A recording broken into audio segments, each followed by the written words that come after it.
공무원 퇴직 후 60세 부부의 충격적인 현실 결국 집까지 팔았다. 우린 은퇴 준비를 잘했다고 생각했어. 공무원 생활 30년. 남들이 부러워하는 안정적인 직장, 매달 나오는 연금, 그리고 서울에 마련한 작은 아파트 한 채. 이 정도면 은퇴 후에도 걱정 없을 줄 알았다. 하지만 현실은 예상과 너무나 달랐다. 퇴직 후 몇 년이 지나자 남편과 아내는 점점 말수가 줄어들었다. 처음에는 우리 뭐 하면서 지낼까? 설렘이 가득했지만 이제는 다음 달 생활비 어떻게 하지? 가 고민이 되었다. 60세를 넘기니 생활비는 점점 빠듯해졌고 결국 유지할 수 없었던 집을 팔아야 했다. 부부는 서로에게 불만을 쏟아냈다. 도대체 뭐가 문제였을까? 대부분의 사람들이 은퇴하면 연금과 모아둔 돈이면 충분하겠지라고 생각한다. 하지만 은퇴 후의 삶은 그렇게 단순하지 않다. 오늘은 은퇴 준비를 제대로 했다고 생각했지만 현실에 부딪혀 어려움을 겪는 60대 부부들의 사례를 통해 우리가 놓치고 있는 중요한 포인트를 짚어보려고 한다. 1. 연금만 믿었다가 큰일 났어요. 58세 공무원 퇴직자의 후회. 김정수 씨 58세는 30년 동안 공무원으로 성실하게 일했다. 퇴직 후에는 매달 연금이 나오니 생활비 걱정은 없을 거라 생각했다. 하지만 문제는 연금만으로는 생각보다 생활비가 부족했다는 것이다. 물가 상승을 고려하지 못했다. 퇴직 당시에는 우리 생활비 한 달 250이면 충분해라고 생각했다. 그런데 3년이 지나니 물가가 치솟았고 생활비는 자연스럽게 늘어났다. 한 달 250이 아니라 350이 필요하게 되었다. 예상치 못한 지출이 계속 생긴다. 몸이 예전 같지 않다 보니 병원비가 늘었다. 병원 한 번 갈 때마다 10만 원이 훌쩍 넘는다. 거기에 손주들에게 용돈도 줘야 하고 명절마다 가족들 모이면 지출이 커진다. 이 정도는 괜찮겠지 하며 썼던 돈이 쌓이면서 점점 생활비가 빠듯해졌다. 해결책. 연금만으로 충분할 거라는 착각을 버려야 한다. 은퇴 후 최소 10년 이상을 고려한 구체적인 지출 계획을 세우고 연금 외에도 월 5만 100만 원 정도의 추가 소득원이 필요하다. 2. 집 한 채면 걱정 없을 줄 알았죠. 60세 부부의 착각. 박성호 60세의 정희 58세 부부는 서울에 작은 아파트 한 채를 가지고 있었다. 집만 있으면 노후는 문제 없지. 라고 생각했지만 은퇴 후 현실은 달랐다. 집값은 올랐지만 현금이 부족했다. 집값은 많이 올랐다. 하지만 이걸 판다고 해서 당장 돈이 생기는 게 아니다. 부부는 이 집을 팔고 전세로 옮겨야 하나? 고민하다 결국 생활비가 부족해 집을 팔았다. 그런데 문제는 팔고 나니 어디로 가야 할지 막막했다는 점이다. 부동산은 자산일 뿐 생활비를 해결해 주지 않는다.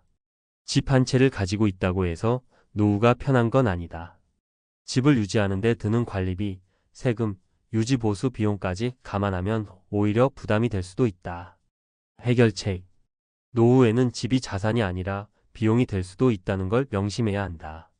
집을 무조건 가지고 있기보다는 필요하다면 규모를 줄이고 현금을 확보하는 전략이 필요하다. 3. 부부싸움만 늘었어요. 은퇴 후 관계가 무너진 62세 부부. 김영수 62세 채미 정 60세 부부는 은퇴 후 함께하는 시간이 많아지면서 오히려 갈등이 커졌다. 하루 종일 같이 있다 보니 부딪힐 일만 많아졌다. 퇴직 전에는 각자 바쁘게 살다가 저녁에만 얼굴을 맞댔지만 이제는 24시간 같이 있다 보니 사소한 일로도 다투게 됐다. 경제적인 스트레스가 갈등을 키웠다. 생활비가 점점 부족해지니 서로 돈을 어떻게 써야 할지에 대한 의견 차이가 생겼다. 남편은 이제 좀 줄이고 살아야 해라고 하지만 아내는 이 나이에 너무 쪼들리게 살고 싶지 않아라며 맞섰다. 결국 싸움 끝에 각자 다른 방식으로 살아보자며 따로 살기로 했다. 부부가 함께 보낼 노후를 기대했지만 현실은 동반자보다는 서로의 스트레스로 변해버렸다. 해결책. 은퇴 후에도 각자의 시간을 존중할 필요가 있다. 각자 취미를 갖고 가벼운 일이라도 하면서 경제적 심리적 독립을 유지하는 것이 중요하다. 은퇴 후 이렇게 준비해야 합니다. 연금만 믿지 말고 최소 월 5만 100만 원의 추가 소득원을 만들자. 집 한 채에 의존하지 말고 필요하면 현금화할 방법을 미리 고민하자. 부부가 하루 종일 붙어 있지 말고 각자의 생활과 취미를 가져야 한다. 많은 사람이 은퇴 후를 편안한 시간으로 기대하지만 준비 없이 맞이하면 오히려 위기가 찾아온다. 중요한 건 미리 대비하는 것이다. 지금 은퇴를 준비하고 있다면 가장 중요한 건 현금 흐름과 부부의 관계다. 은퇴 후에도 꾸준한 소득을 만들고 부부가 건강한 관계를 유지해야 진짜 행복한 노후가 가능하다. 은퇴 후 안정적인 삶을 위한 핵심 전략. 은퇴 후에도 무너지지 않으려면 지금부터 준비해야 합니다. 1. 돈이 없으면 무너진다. 은퇴 후 현금 흐름 확보 전략.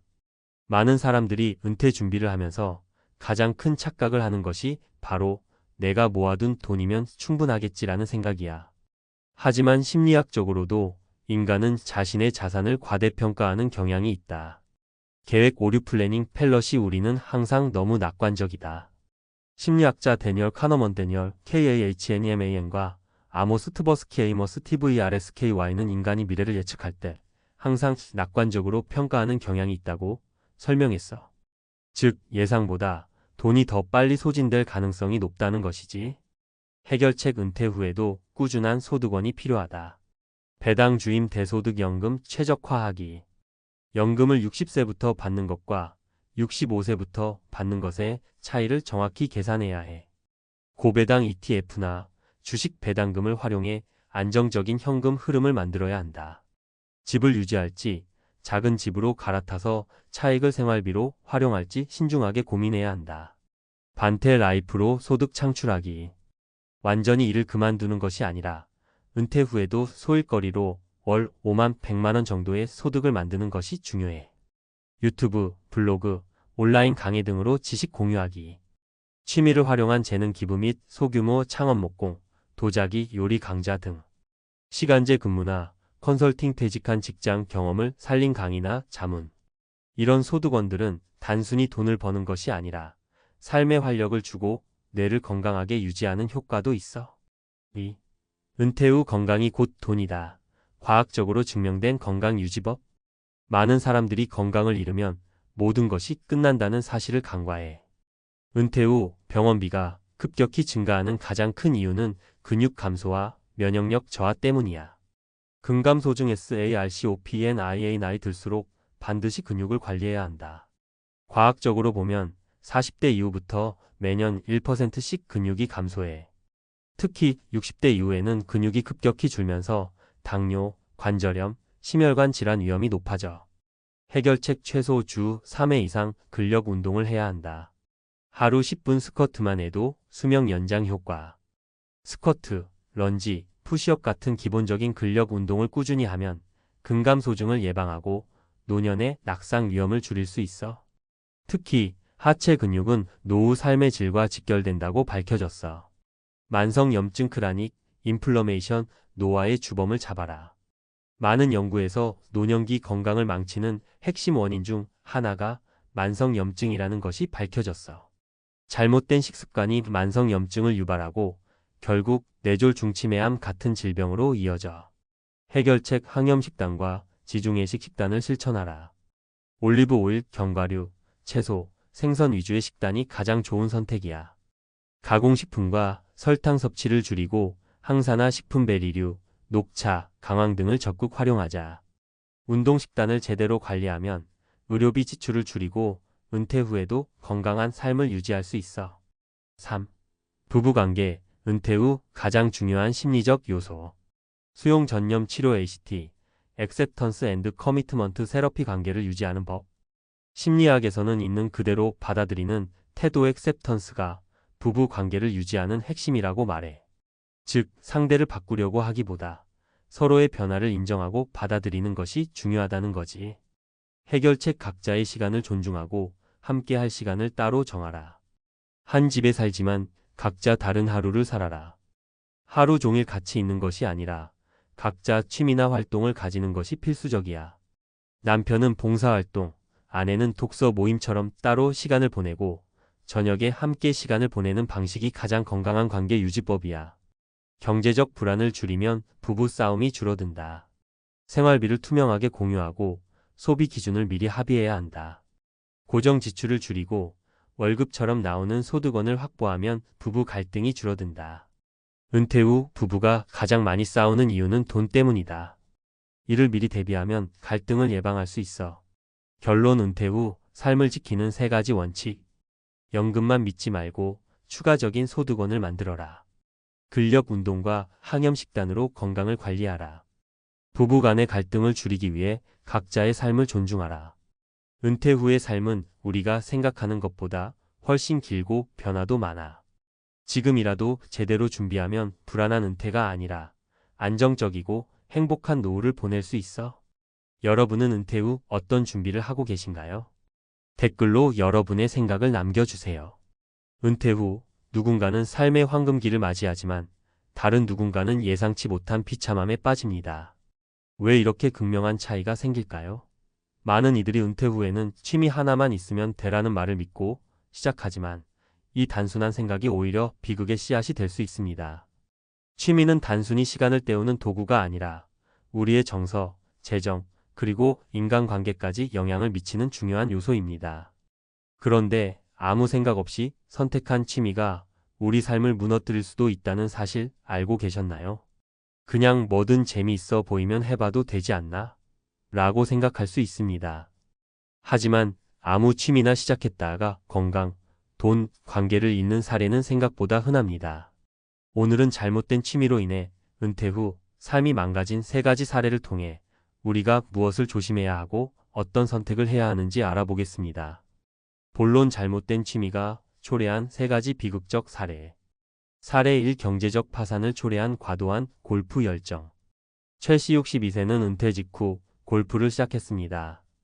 그는 처음엔 은퇴 후에도 건강하고 멋지게 살고 싶다는 마음으로 골프에 빠졌습니다. 하지만 문제는 장비, 레슨비, 그린피 등 골프에 들어가는 비용이 점점 늘어나면서 재정적 부담이 커졌다는 점입니다. 골프 모임에서 경쟁적으로 더 좋은 클럽, 더 비싼 라운딩 코스를 찾다 보니 어느새 통장 잔고는 바닥났고 생활비를 충당하기 위해 집까지 담보로 잡아야 했습니다. 골프는 건강과 교류를 위해 좋은 취미지만 자기 능력 이상으로 돈을 쓰면 순식간에 재정적 파탄에 이를 수 있습니다. 경제적으로 안정된 삶을 위해서는 현실적인 예산 안에서 취미를 선택하는 것이 중요합니다. 사례 2. 건강을 해친 무리한 극한 스포츠. 김 씨 58세는 퇴직 후 주변 친구들의 권유로 등산과 트레일 러닝을 시작했습니다. 처음에는 신선한 공기를 마시며 산을 오르는 것이 좋았습니다. 하지만 그는 곧 극한의 도전을 목표로 삼기 시작했습니다. 어려운 산악 코스를 목표로 하며 주말마다 체력을 혹사했고 결국 무릎 부상으로 이어졌습니다. 더 나은 내가 되고 싶다는 목표는 칭찬받아야 하지만 몸이 적응하지 못하는 무리한 취미는 오히려 건강을 잃는 결과를 낳습니다. 은퇴 후 취미는 자신의 체력과 건강 상태에 맞아야 합니다. 그렇지 않으면 건강을 잃고 의료비 부담까지 생길 수 있습니다. 사례 3. 인간관계를 멀어지게 한 지나친 게임 몰입. 박 씨 65세는 은퇴 후 친구들에게 소외감을 느끼며 무료함을 달래기 위해 온라인 게임을 시작했습니다. 게임은 처음엔 신기하고 재미있었습니다. 하지만 점점 더 많은 시간을 게임에 쏟으며 현실에서의 인간관계가 서서히 단절되었습니다. 심지어 가족들도 아빠가 게임 중독에 빠졌다며 거리를 두기 시작했고 결국 가족 모임에서도 외톨이가 되었습니다. 취미는 정서적 즐거움과 함께 사회적 연결을 강화하는 역할을 해야 합니다. 하지만 박 씨의 경우처럼 취미가 인간관계를 약화시킨다면 오히려 외로움과 소외감을 키우게 됩니다. 결론 은퇴 후 취미를 선택할 때의 3가지 원칙. 이 3가지 사례를 통해 우리는 은퇴 후 취미가 단순히 시간 때우기가 아니라 우리의 재정, 건강, 관계를 좌우할 수 있는 중요한 요소임을 알 수 있습니다. 잘못된 취미는 비참한 결과를 낳을 수 있지만 올바른 선택은 새로운 삶의 활력을 줄 수 있습니다. 취미를 선택할 때 꼭 기억해야 할 3가지 원칙이 있습니다. 재정적 부담을 고려하라. 취미는 우리의 삶을 풍요롭게 해야 하지만 과도한 비용은 삶의 질을 떨어뜨립니다. 항상 예산 내에서 즐길 수 있는 취미를 선택하세요. 건강 상태를 점검하라. 자신의 신체 조건과 체력에 맞는 활동을 선택해야 합니다. 무리한 운동이나 극단적인 활동은 건강을 해칠 뿐입니다. 사회적 연결을 강화하라. 취미는 사람들과 연결되는 매개체가 될 때 더 큰 가치를 발휘합니다. 혼자만의 세계에 빠지기보다 다른 사람들과 교류할 수 있는 취미를 선택하세요. 마무리 취미는 인생의 새로운 출발점이 될 수 있다. 잘못된 취미로 인생이 비참해지는 건 순간이지만 올바른 취미는 인생을 완전히 바꿀 수 있습니다. 취미를 선택할 때 비용, 건강, 관계를 꼼꼼히 따져보세요.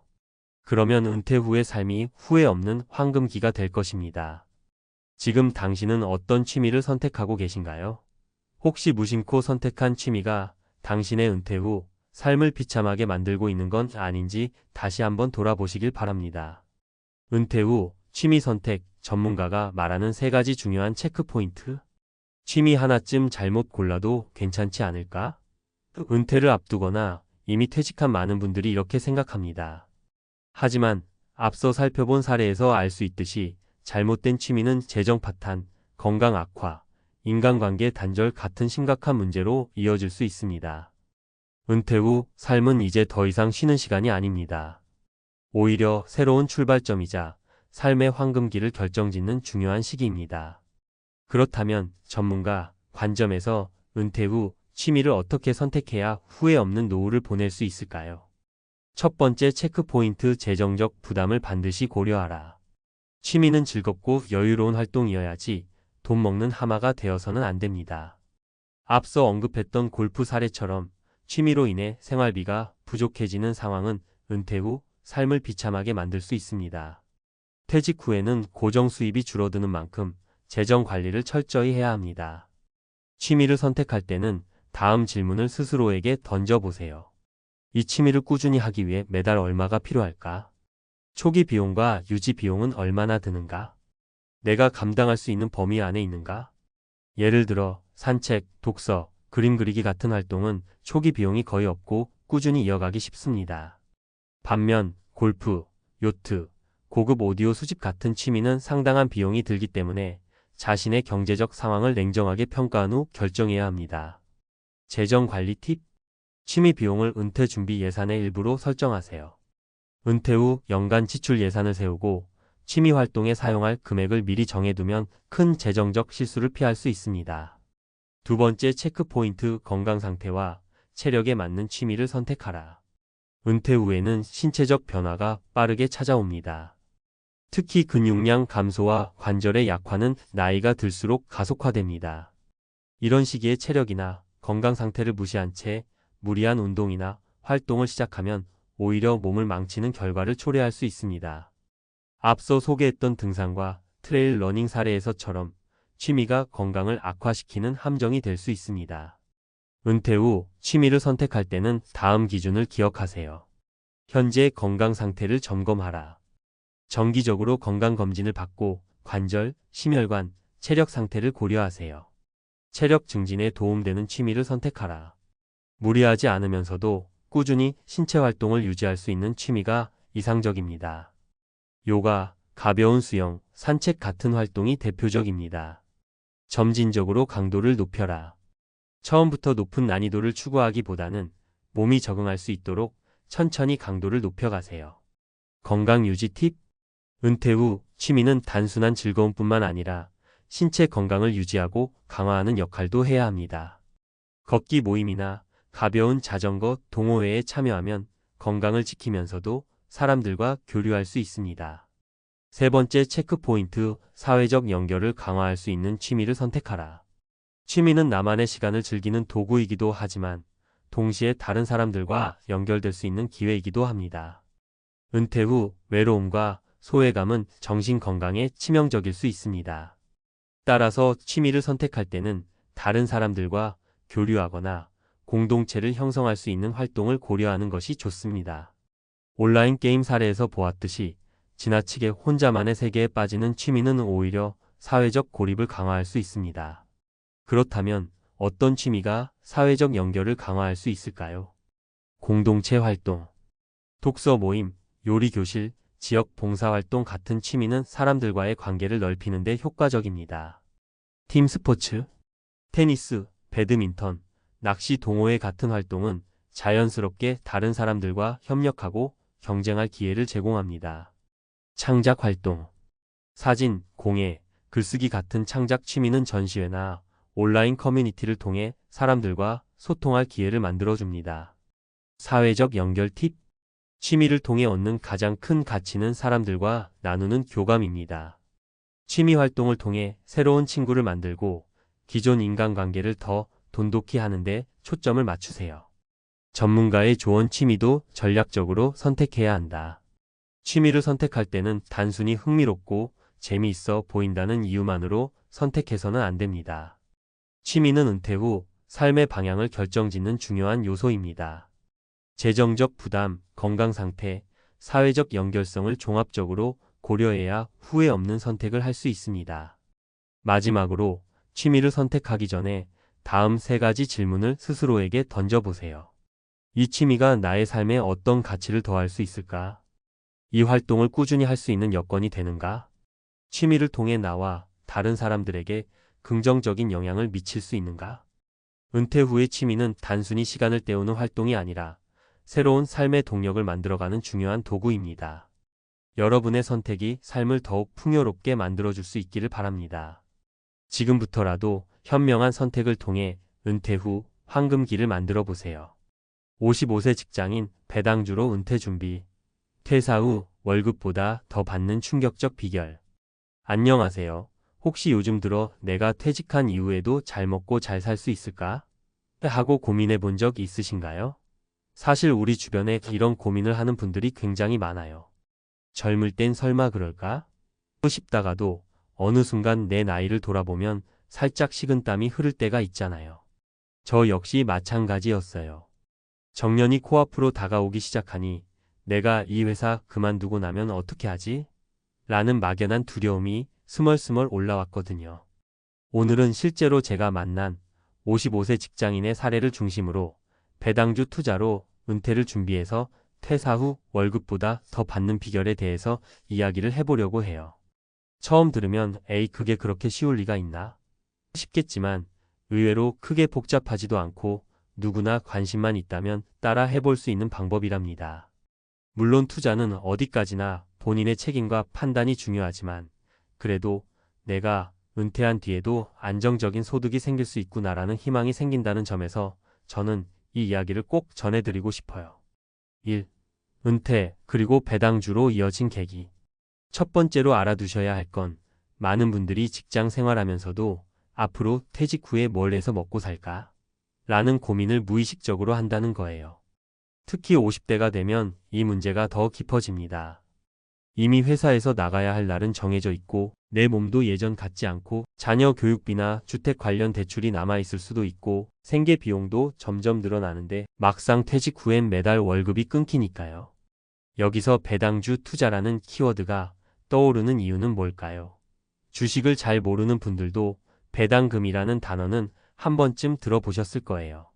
간단하게 말하면 회사가 이익을 내면 그 일부를 주주들에게 돌려주는 돈이 바로 배당금이에요. 그리고 이 배당금이 은퇴 후 현금 흐름 캐시 플로우를 만들어주는데 큰 역할을 할 수 있죠. 제가 만난 55세 직장인 어씨도 처음에는 단순히 나이 들어서도 월급 비슷하게 받을 수 있다면 좋겠다라는 생각으로 주식시장에 눈을 돌렸대요. 처음에는 막연히 큰 돈 벌어야 하나? 라는 생각에 이것저것 시도하다가 결국엔 주가 상승에 무작정 기대는 것보다는 안정적으로 배당이 들어오는 종목에 관심을 갖기 시작한 거죠. 2. 배당주 투자 어렵지 않지만 원칙은 필요하다. 그렇다고 해서 무작정 배당률 높은 종목이라고 다 좋은 건 아니에요.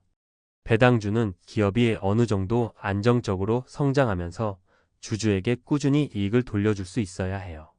그래서 기업의 재무 상태, 이익 구조, 과거 몇 년간의 배당 이력 등을 점검하는 과정은 필수적이죠. 어씨가 가장 중요하게 생각한 건 배당을 꾸준히 주는 회사였어요. 한두 해 유독 많은 배당을 주는 회사보다도 10년 넘게 배당금이 꾸준히 오르거나 일정하게 유지되는 회사에 주목했다는 거예요. 너무 높은 배당률을 자랑하는 곳은 혹시 일시적으로 배당금을 올린 것은 아닌지, 재무 상태는 괜찮은지, 업황이 크게 흔들리진 않는 산업인지 이런 부분을 꼼꼼히 따지는 게 관건이었죠. 결론적으로 어씨가 찾은 투자 방법은 중장기적으로 보유하면서 꾸준히 배당을 받는 전략이었어요. 주가는 오르락 내리락 해도 매년 배당금이 꽤 괜찮게 들어온다면 회사에서 받던 월급과 비슷하거나 조금씩 넘어설 수도 있겠다. 바로 이 아이디어죠. 3. 실제 사례로 보는 배당주 투자 성공기. 이제부터는 조금 더 구체적인 사례 3가지를 나눠볼게요. 정말 그렇게 월급처럼 배당을 받는 게 가능해? 라고 의문을 품으실 분들을 위해 제가 직접 접했던 사례들의 경험담을 전해드릴게요. 3-1. 어시 55세 직장인 마이너스 매달 들어오는 안정적인 배당금이 월급이 됐어요. 앞서 언급한 어씨의 이야기를 조금 더 풀어볼게요. 어씨는 50대 초반 어느 정도 자산을 모아둔 상태였지만 정년 이후를 생각하면 한없이 불안했답니다. 그래서 적립식으로 월급 일부를 모아 배당주에 투자하기 시작했어요. 첫 해에는 배당금이 아주 만족스럽진 않았어요. 몇십만 원 수준으로 들어왔으니까요. 그런데 23년 꾸준히 투자하고 배당을 재투자 배당금으로 추가 매수했더니 어느 순간부터 배당금이 매달 100만 원을 넘기게 됐다는 겁니다. 물론 주식 가치도 조금씩 올라서 전체 자산도 늘어났고요. 그러다 회사가 구조 조정을 진행하면서 어쩔 수 없이 퇴사하게 됐는데 결과적으로 어씨는 회사 월급은 끊겼지만 배당금은 오히려 늘어났다라고 하더라고요. 물론 바로 회사 월급 이상으로 뛰진 않았지만 수년간 모아둔 종잣돈과 배당 주식 포트폴리오가 안정적인 수익을 만들어준 덕분에 큰 타격 없이 퇴직 생활을 시작할 수 있었어요. 3-2. 빚이 60세 프리랜서 마이너스 부담 없는 노후 생활을 위한 생활비 확보. 두 번째는 60세 프리랜서 B씨 사례예요. 일찍부터 회사원 생활 대신 프리랜서로 일하며 소득이 들쑥날쑥했대요. 젊었을 땐 내가 벌 만큼 쓰면 되지라고 생각했는데 50대 중반이 넘어가니 이거 언제까지 이렇게 벌어야 하냐 싶어졌다는 겁니다. B씨는 비교적 젊은 시절부터 주식 투자를 해본 경험이 있었지만 주로 성장주 위주로 매매하다 보니 손해도 많이 봤어요. 그러다 어느 날 내가 매달 혹은 분기마다 받는 수입이 필요하다라는 생각이 들어서 배당주 투자를 본격적으로 시작했습니다. 주요 통신사, 소비재 관련 대기업, 금융주 등 꾸준히 배당을 주는 회사들을 골라 소액부터 천천히 모아갔어요. 그리고 5년쯤 지났을 때 분기마다 들어오는 배당금과 정부에서 나오는 연금, 그리고 개인적으로 하는 프리랜서 일이 맞물려서 월 생활비 정도는 충분히 커버가 가능해졌다고 해요. 힘들게 일하지 않아도 적어도 고정비를 감당할 수 있는 금액이 들어온다는 안정감이 생기니까 마음이 훨씬 편해졌다고 합니다. 3-3. CC 58세 자영업자 마이너스 장사가 안 될 때도 배당금이 효자 노릇. 마지막은 58세에 작은 식당을 운영하던 CC 이야기예요. 최근 몇 년간 자영업이 힘들다는 건 누구나 아실 텐데 식당도 정말 예외가 아니죠. 매출이 들쑥날쑥하니 가게 운영에 대한 스트레스가 엄청났대요.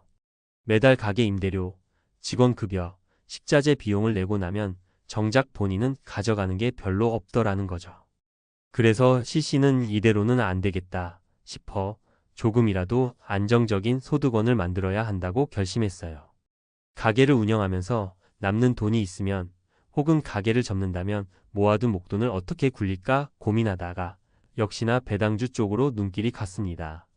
꾸준히 고객이 있는 기업, 경기 불황에도 비교적 타격이 적은 업종 위주로 골랐고요. 3년쯤 지나니 식당 매출은 전처럼 폭발적이진 않아도 배당금으로 부족한 부분을 메우니까 가게 운영이 훨씬 편해졌다라는 거예요. 물론 CC가 말하길 주가가 떨어져서 속상할 때도 있대요. 하지만 배당은 꼬박꼬박 나오니까 오히려 마음이 안정된다고 하더라고요.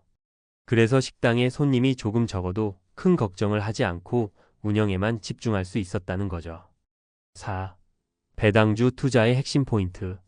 이렇게 3사례를 들어봤지만 결국 핵심 포인트는 동일해요. 꾸준함이 답이다. 처음부터 거액을 투자하기 어렵다면 적립식으로 꾸준히 모으면서 배당주 포트폴리오를 만들어 가세요. 배당금이 쌓여서 재투자하는 복리 효과가 생각보다 큽니다. 배당 이력과 기업 안정성을 살펴라. 아무리 배당률이 높아 보여도 일시적으로 올린 것인지, 재무 상태는 건실한지, 업종 전망은 어떤지 꼭 점검해야 합니다. 몇 년간 배당을 꾸준히 주고 있는 기업인지 확인하는 건 필수죠. 분산 투자, 아무리 좋은 기업이라도 한 곳에만 몰빵하는 건 위험해요. 업종을 나누고 여러 종목에 나눠서 투자해야 합니다.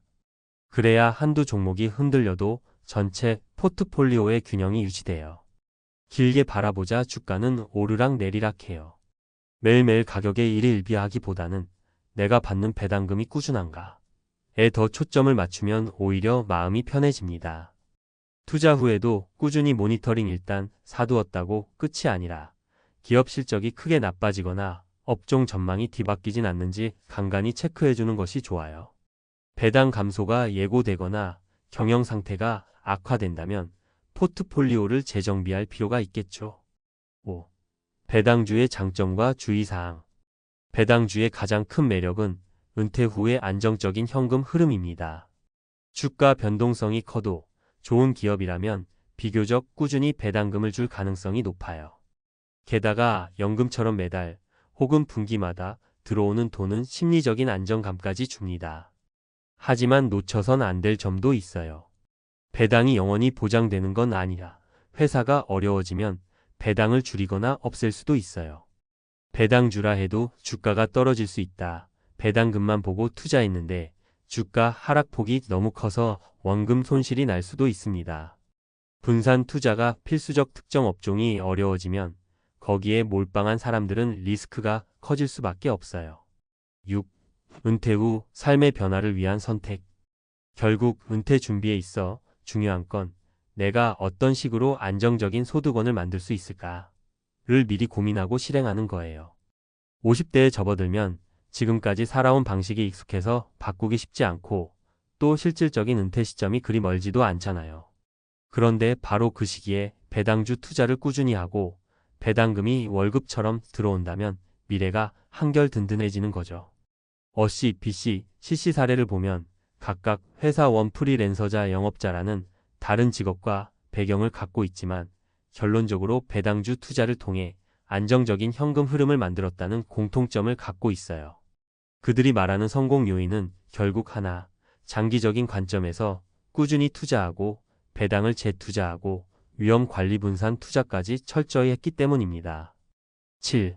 마무리하며. 퇴사를 앞두고 있거나 이미 은퇴하신 분이라면 나도 배당주 투자로 비슷한 길을 갈 수 있을까? 라는 궁금증이 생기실 거예요.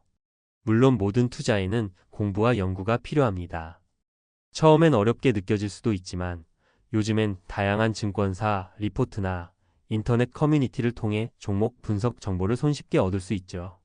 그리고 꼭 거액이 아니어도 된다는 걸 기억해 주세요.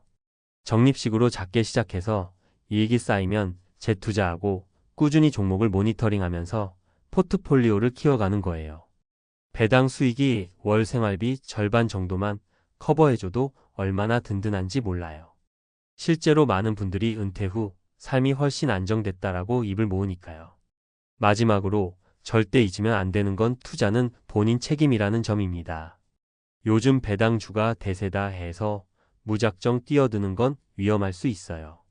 하지만 원칙을 지키고 자기만의 목표와 투자 철학을 세우고 장기적으로 바라보신다면 55세 이후에도 60세 이후에도 내가 매달 따박따박 들어오는 돈 덕분에 마음 편히 살 수 있구나 하고 느끼실 수 있을 거예요. 제가 드리고 싶은 말씀은 이겁니다. 배당주 투자가 무슨 마법의 지름길은 아니지만 여러분이 은퇴 후에도 경제적 안정을 누릴 수 있도록 도와주는 든든한 한 축이 될 수 있다. 이제 더는 퇴직하면 난 뭘 먹고 사나? 라는 두려움에만 갇혀 계시지 않았으면 좋겠어요. 혹시 한번 해볼까 망설이셨다면 이 기회에 부디 긍정적으로 검토해 보시길 바랍니다. 오늘 이야기 조금이라도 도움이 되셨길 바라고요. 언젠가 우리 모두 내가 일하지 않아도 들어오는 수익 덕분에 꿈꿔왔던 은퇴 생활을 누리는 날을 맞이하길 바랍니다. 모두가 멋진 내일을 준비할 수 있도록 저도 앞으로 계속 좋은 정보 가져올게요. 고맙습니다. 60대 의사의 은퇴 후 몰락. 병원장에서 캠핑카 생활자로. 여러분, 혹시 이런 소식 들어보셨나요? 어제까지만 해도 호화로운 병실을 누비며 존경받던 병원장이 은퇴 후에는 캠핑카에서 지내고 있다는 이야기 말이에요. 사실 처음 들으면 아니, 병원장이면 돈도 많고 명성도 높을 텐데 왜 그렇게 됐지? 라는 생각이 들기 마련이죠. 그런데 가만히 곰곰이 생각해보면 우리도 언젠가 은퇴를 하게 되고 자칫 잘못 준비하면 남일 같지 않을 수 있다는 데에서 왠지 모르게 공감이 가기도 합니다. 오늘은 은퇴 준비가 왜 중요한지, 그리고 실제로 일어날 수 있는 3가지 사례를 통해 은퇴 후 삶에 대해서 구어체로 편하게 이야기해볼까 해요. 혹시 나는 아직 젊으니까 라고 생각하시는 분이 계시다면 잠깐만 제 이야기를 들어보시죠. 은퇴 준비는 내 나이가 몇 살이냐와 크게 상관이 없습니다. 30대, 40대라도 마음 먹고 준비해야 하고 50대, 60대라고 해서 이미 늦었다며 포기할 수도 없어요. 은퇴 준비라는 건 늦었다고 생각할 때가 사실상 가장 빠른 시점이거든요. 1. 은퇴 후 몰락의 시작. 아직도 나는 돈을 잘 벌 거야 라는 착각. 제 주변에도 의사, 변호사, 교수처럼 전문직에 종사하는 분들이 꽤 있거든요. 그분들의 공통된 특징 중 하나가 뭐냐면 현재의 수입 수준이 앞으로도 계속 유지되리라 믿는다는 거예요. 아무래도 타 직업에 비해 수입이 높은 편이고 주변 사람들도 늘 부자나 엘리트로 대우해주니까 스스로도 그렇게 생각하기 쉽죠? 그런데 문제는 은퇴를 하고 나면 그 무제한인 것 같았던 현금 흐름이 뚝 끊긴다는 데 있어요. 사실 그 병원장님 가명으로 김 원장님이라 치게요도 그랬대요. 한창 병원을 운영할 땐 월 수입이 상당했지만 은퇴와 동시에 소득이 갑자기 없어지니까 지출 구조를 감당할 수 없게 된 겁니다. 더군다나 병원 운영을 완전히 철수할 때 들어가는 비용이나 장비 매각, 의료진 퇴직금 등 예상치 못한 금전적 부담이 한꺼번에 오니까 그야말로 돈 먹는 하마가 되어버린 거예요. 결국 이 모든 비용 처리에 실패하면서 갖고 있던 부동산도 처분해야 했고 은행 대출로 돌려막기 하다 보니 재산이 바닥나 버렸다고 해요. 이게 멀리 있는 이야기가 아니라 실제로도 흔히 있는 일이랍니다. 그럼 다들 그래도 어떻게 캠핑카 생활까지 가는 거지? 라고 놀라실 수 있겠지만 집을 처분하고도 남은 빚이 있으니 어쩔 수 없이 캠핑카라는 선택지가 남은 거예요. 상대적으로 월세나 생활비가 적게 들고 이리저리 옮겨 다니며 숙박비 절약도 가능하니까 말이죠. 하지만 원했던 삶은 분명 아닐 겁니다. 은퇴 후 평온한 노후를 보내고 싶었을 텐데 예기치 못한 몰락의 현실에 부딪히고 만 거죠. 2. 은퇴 후 삶이 몰고 오는 무거운 현실. 사실 사람마다 은퇴 후 상황은 다 달라요. 어떤 사람은 연금 제도가 잘 갖춰져 있기도 하고 또 누군가는 여러 부동산으로 임대 수익을 벌어 꽤나 풍요롭게 사는 경우도 있죠. 그런데 여기서 가장 중요한 포인트가 있습니다. 막상 은퇴가 닥쳤을 때 내가 어떤 삶을 살고 싶고 이를 뒷받침해줄 재정적인 준비가 제대로 되어 있는가? 우리 모두 미래를 100% 예측할 순 없어요. 그리고 정년이라는 게 있더라도 예상치 못하게 회사를 그만두거나 사업이 어려워질 수도 있습니다. 그렇기 때문에 은퇴 이후에 여러 가지 리스크에 대비해 놓는 게 좋습니다. 우리가 알던 병원장님처럼 평생 고수익을 올리던 분조차 한 번에 무너질 수 있다면 사실 누구나 리스크에서 자유롭지 못하다는 뜻이기도 합니다. 이제 3가지 사례를 들어서 좀 더 구체적인 이야기를 해볼게요. 사례 1. 돈 많이 버는데 무슨 걱정이야? 배경 50대 중반까지 중소기업을 운영하면서 월 수입이 상당히 높았던 어씨. 연 매출도 꾸준했고 본인 인맥도 꽤 넓어서 항상 난 안 망해라는 자신감이 있었어요. 전개 그런데 2년 전 주력 상품이 시장에서 갑자기 외면받기 시작했고 코로나 시국까지 겹치면서 매출이 반토막이 난 거예요. 그래도 직원 월급, 임대료, 공장 운영비를 감당해야 하니 매달 적자였죠. 결국 회사를 접으면서 가져있던 자산 부동산, 주식 등을 경매나 급매로 처분해야 했는데 시기가 시기인지라 손해가 컸습니다. 결과 55세에 사실상 은퇴가 되어버렸지만 정식 은퇴 준비를 제대로 안 했던 터라 연금도 부족하고 퇴직금도 따로 마련되지 않은 상태에 가지고 있던 예적금은 회사 부도 막느라 없어진 지 오래고 이렇게 갑작스럽게 찾아온 은퇴가 파산으로 이어졌다는 사례입니다. 어 씨가 처음부터 최악의 경우를 대비해 조금씩 재산을 안전 자산으로 분산해 놓거나 적어도 월 지출 규모를 줄이는 연습을 했었다면 어땠을까 싶어요.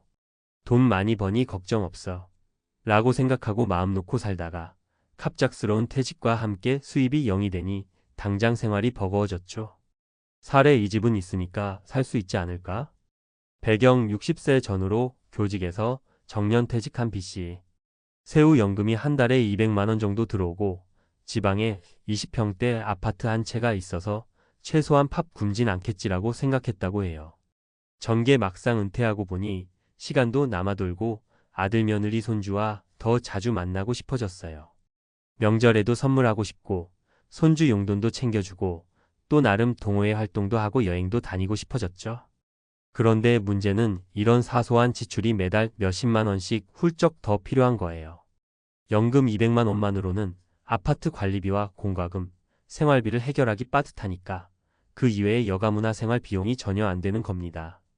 결국 B씨는 손주를 보러 갈 때도 차비나 선물비를 아껴야 하고 해외여행은 꿈도 못 꾸는 상황이 되었죠. 스트레스로 인해 건강까지 악화되니 병원비가 추가로 들게 되었고요. 집이 있으니 난 괜찮아라고 생각했지만 정작 현금 흐름이 부족하다는 걸 몸소 깨닫게 된 사례입니다. 이게 참 아이러니한 게 은퇴 전에는 바빠서 여행 갈 시간이 없었지만 돈은 좀 있었고 은퇴 후엔 시간이 남는데 돈이 부족하다는 거죠. 이럴 때 단순히 집이 있으니까라고 안심만 하고 있을 게 아니라 집을 담보로 대출을 받거나 주택연금 등을 고려해 볼 수도 있었을 거예요. 또는 60대 초중반이라면 여전히 가능할 수 있는 재취업이나 파트타임 일자리를 찾아보는 방안도 있고요. 사례 3 은퇴하면 그래도 전문성 살려 일할 수 있지 않을까? 배경 62세의 대기업 임원으로 퇴직한 C씨. 오랫동안 쌓은 인맥과 전문성을 살려 자문이나 강연 등으로 현역 못지않게 수입을 이어가겠다고 생각했어요. 사실 퇴직 직후엔 몇몇 회사에서 연락이 오기도 했습니다. 전개 문제는 12년 지나니 업계 흐름이 빠르게 변하고 새로 등장한 경쟁자들은 젊고 또 최신 트렌드를 잘 아는 사람들이라는 점이었어요. C씨가 생각하던 평생 자문 기회가 생각보다 많지 않았죠. 또 본인이 희망하는 보수와 실제 시장에서 지불 가능한 보수 사이의 괴리가 컸고요. 그러다 보니 은퇴 후 바로 시작했던 몇 건의 프로젝트 이후로는 연락이 뜸해졌어요. 결과 C씨는 뭐 크게 상관없어. 이제 쉬면서 가끔 취미로만 일하면 돼. 라고 처음엔 자신했지만 몇 달 지나서 보니 월급 없이 생활하기가 은근 빠듯한 거예요. 집도 대출이 조금 남아 있었고 자녀 결혼 비용도 얼마 남지 않아 부담이 컸죠. 설상가상으로 시간이 흐를수록 경력이 옛날 이야기가 되어버려 재취업이나 자문 기회를 잡기 어려워졌습니다. 우리가 흔히 나중에 내 경력을 살려서 뭐라도 할 수 있을 거야 라고 생각하지만 실제로 은퇴 후에는 기존 인맥이 흩어지거나 산업 트렌드가 급변해 활용하기 쉽지 않은 게 현실입니다. 은퇴 전에 나 스스로 경쟁력 있는 사람으로 남아있으려면 어떤 역량을 업데이트해야 하지? 라는 고민이 필수죠. 3. 그럼 어떻게 해야 할까? 위 사례들을 보면 결국 공통적으로 은퇴 이후 돈이 없거나 갑작스러운 상황 변화에 대비하지 못해 힘들어진다는 점이 보입니다. 그렇다면 어떻게 해야 할까요? 은퇴 시점과 이후의 지출을 구체적으로 계산하기. 예를 들어 은퇴 후에도 매달 들어가는 고정 지출 주거비, 보험료, 차량 유지비 등을 파악하고 여가나 문화생활, 용돈, 예비비까지 포함해야 해요. 이 정도면 될 거야 라는 막연한 예측이 아니라 실제로 엑셀이나 가계부 앱을 써서 숫자를 세세하게 넣어보는 게 중요합니다. 은퇴 후에도 소득이 생길 미니잡 고민하기. 완전히 영원 소득으로 버티는 건 쉽지 않아요. 은퇴 전부터 시작할 수 있는 부업 혹은 은퇴 후 파트타임으로 할 수 있는 일을 미리 고민해보는 것이 좋습니다. 주식 투자나 부동산 임대 수익도 방법이지만 시장 상황에 따라 리스크가 크니까 여러 가지 분산 전략을 세워두는 게 안전하죠. 내 전문성의 유효 기간을 인정하기. 은퇴에서도 전문성을 살릴 생각이라면 끊임없이 자기 개발을 해야 합니다. 난 경력 30년 차야가 아니라 지금 시장에서 필요한 최신 기술과 트렌드를 얼마나 알고 있나를 체크해 봐야 해요. 그래야 은퇴 후에도 내가 할 수 있는 일이 비교적 확실해집니다. 심리적 안정감 확보. 돈 문제만큼 중요한 게 심리적 안정이에요. 은퇴 후 인간관계도 달라지고 사회적 지위가 낮아졌다는 우울감이 올 수 있거든요. 그러니 자존감이 떨어지지 않도록 새로운 취미를 만들거나 봉사활동이나 동호회 등에서 사회적 교류를 꾸준히 이어가는 것도 좋아요. 4. 마무리하며 60대 의사의 은퇴 후 몰락 이야기는 어찌 보면 극단적으로 들릴 수 있지만 실제로 유사한 사례가 우리 주변에 적지 않아요. 그런데 안타까운 건 이런 이야기를 전해 듣고도 에이 난 아니야 라고 생각하는 사람이 많다는 겁니다. 막상 닥치면 누구나 당황할 수밖에 없어요. 은퇴 준비는 빠르면 빠를수록 좋고 혹시 지금 50대, 60대라면 지금이라도 늦지 않았습니다. 우선 내가 쓰는 돈이 얼마나 되는지, 은퇴 후엔 어떤 생활을 꿈꾸는지부터 차근차근 따져봐야 해요. 자칫 내가 늘 벌던 돈을 기준으로 막연히 계산했다간 낭패 보기 딱 좋으니까요. 물론 누구나 은퇴 후에는 편안하고 여유로운 노후 생활을 꿈꾸죠. 그러나 그게 노력 없이 준비 없이 저절로 굴러오진 않는다는 사실이 중요합니다. 부디 여러분은 오늘 이야기한 사례들을 보시며 내 미래가 어떻게 될지 한 번쯤 진지하게 생각해 보셨으면 좋겠어요. 예전에는 은퇴가 내 인생의 끝자락인 것처럼 느껴졌는데 이제 60세 은퇴 후에도 길게는 30년 이상 살아야 할지도 모릅니다. 그 시간 동안 어떻게 살아갈 것인지를 미리 고민하고 계획해야 캠핑카에서 원치 않는 생활을 하게 되는 불상사는 피할 수 있을 테니까요. 혹시 주위에 지금 은퇴를 앞두고 계시거나 은퇴를 막 하신 분이 있다면 이 글을 공유해 보세요. 나도 지금부터라도 준비해야겠구나 하는 작은 계기가 될지 누가 알겠습니까? 오늘 이야기를 통해 누구나 맞닥뜨릴 수 있는 은퇴 후 현실을 다시금 돌아볼 수 있길 바라며 여기서 마치겠습니다. 모두 다가올 노후에는 즐겁고 건강한 삶이 펼쳐지길 응원할게요.